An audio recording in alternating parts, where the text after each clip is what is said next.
So last year, on the 2022, Echocalypse Global is released. People from throughout the world start playing it just to know it's actually C server Echocalypse, not the global server Echocalypse. When 1 year later now, another Echocalypse is released and it's called Echocalypse The Scarlet Covenant, the global server Echocalypse. So there are 2 Echocalypse now, or there are actually 4 of them. The server originally released in the 20 October 2022, followed by the GP Taiwan server which one day late to C server. Almost 1 year passed, the Chinese server is released on the 17th October 2023 with their regulation of Echonomy unallowed version. Then the latest US and Europe server is now released on 14 December 2023, which we call it from now on the global version of the Echocalypse. And here we should know that this server Echocalypse and the Japan server Echocalypse is the same game, and meanwhile the global server Echocalypse and the Chinese server Echocalypse is playing the same game. So C and the global, what's the difference? Well, we should mention that the core game is the same, the best released main character set is the same, the majority of the mechanic, the guild system, the abyssal dive, liberation, the dailies, what to do are the same, with many minor new quality of life improvement. Actually many minor improvements were added, yet the base core game is the same, the artifact and elemental system are the same. So why would it called a different game, especially by communities? There are 2 separate Discord community exist because of the differences. Firstly, you would notice if you are C experienced player, you know Echocalypse is pay to W friendly game.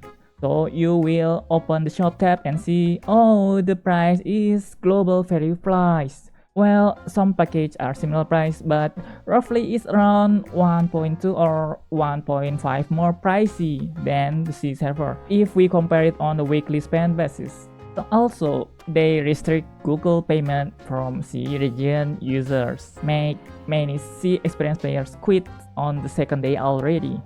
But some hardcore players actually stay, because from the Chinese server experience share, global server will get 100 pull, or even 300 free pulls once Cosmos and Nebulous event is released, which is what they are trying to solve the main problem in the C server. You see, in C server, Echocalypse is fatally unplayable by the F2Ps. Look, dupe until 7 stars is the bare minimum for the most cases to able to function. Meanwhile, the F2P needs around half year playing to even get one. So F2P can build any proper team, F2P doesn't even have any choices in the team building at all. If any Echocalypse veteran is asked, what good is Echocalypse? Oh, the UI and the interface is smooth and good. The social system in the game is good. The massive co-op Cosmos event is fun. The waifu, the characters is beautiful and pretty. Yeah, it's good game. All sounds fun. Do you recommend me to play it? Should I play it too? I'm F2P by the way.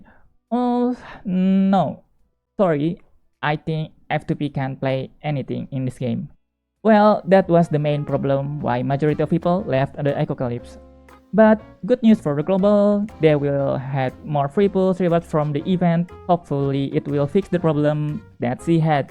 And speaking of the events, global server will have more high-paced event than C, which one month C server event in C, global server will have it every 2 weeks or around so. So you will have higher frequency events, which means more free rewards, more free pulls, and also means more login time required to be played. For gamers, it's a good news. For busy people who just want to collect waifus, it might not be a good news. Well, we'll leave it up to the player's preference for that. Some people will end up just liking the series servers because it's more chill to play. And the next majority difference is the game balance. There are a lot of adjustments to the case skill set from the C to global server, which many players should be careful, because it means C tier list is not the same as this global tier list. There will be no end if to mention all change, but from the C veteran view, you can think the pattern is like this. In general, global server DPS character is roughly around 4 times stronger than the C. Not just 2 times stronger, but yes, 4 times stronger. Explain it why this much change could be happening. First, we will talk how was the situation in the C server, Dark Age banner in the past. From the previous view, we can see the global server DPS is designed able to one-shot kill the opponent. Meanwhile, the C server DPS in the past is designed can only deal 33% to 66% HP damage to the similar team power opponent per ult shot. These conditions actually lead some big brain C players doing something that dev hadn't anticipated for it. So, to kill all the 100% HP of enemies, you just need to bring 2 7-star DPS character to deal 66% HP damage twice, right? But no, big brain C players instead use only 1 7-star DPS plus Neptis and Audrey to attack buff them up, and some equip optimization to focus on one unit, and boom! Deal massive 100% nuke AoE damage to all enemies. The battle is over in one shot, which is much more cost efficient. You only need to have 1 7-star unit. This condition leads to most of the early DPS banner aren't being used. Instead, we almost see Audrey, Neptis, and Audrey and Neptis on the most competitive team, which is the dev apparently doesn't like that. So Audrey and Neptis is got nerfed in global. On the same reason, the crowd control unit like MC Stun or Nis Freeze also got nerfed, because when single target Mori is released, she just need to kill 2. And Nis and MC will stun lock the enemies to buy time until the next turn. We have another Mori kills again, and that's it. So we only need to have 1 7-star Mori, and we have Nis and MC again used on almost every team you see in the C server early, guys. While paid characters are being less used, and the dev doesn't like it too.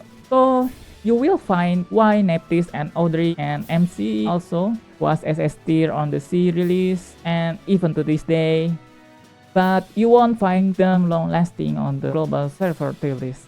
You will see. So to sum things up, they decided to nerf Neptis and Audrey. Unit with attack buffing ability is nerfed, unit with CC stun soul enemies also nerfed, and DPS character is buffed. So global server people will have more reason to pull the incoming DPS character to fill the team with many DPS, not just one. Good for you, huh? That's one difference between C and global early game balance. Aside of that, C server Echocalypse has entered the phase which global Echo haven't, is the range of anti-DPS burst team mechanics. Several months after the release, C is giving new mechanic to the cases, the type that global server hasn't yet experienced, which is becoming meta turning point each. The first meta is broken by Pan Pan that gives shields to all the team more than any mankind able to damage it, which is deleted in beta test, so they have learned from the mistakes and we won't ever get overpowered heavy shielder unit again. Instead of that, they released Shiraha, which can auto revive teammates once and auto heal back teammates to 50% HP, which is huge considering the most DPS can only deal 30% to 66% HP damage at a time. Then they released Akira with auto trigger the rage reduction, which causes opponent Audrey and Levia can't give rage, enabling to only your team ult the enemies, meanwhile the opponents can't. Then they release Ifrit, which can stun lock enemies again and again on every turn. Then they release Junifer, which making your team is immune to that and endure the hit no matter how big the damage they get.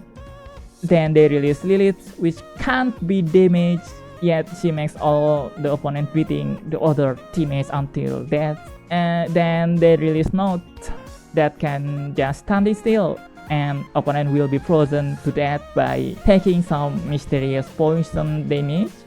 And they release Caroline, who an anti-CC, the true damage buffing unit who is, well, she's cute. So C game balance has catching up updated over time. This newer character naturally should be stronger than the previous release, like in the most Gacha games. Will the next C server character has gimmick or different than when it comes to global, or is it still will be a similar type of skill but they just buffed them up to match the new inflated global server balance? Or they might even release the new original character in global Chinese server exclusive? Only Dev knows the answers for now. That's all wraps up the C versus global server video. Good luck collecting waifus, be prepared for the incoming Shattered Cosmos event, and happy playing Echocalypse. Thank you for watching.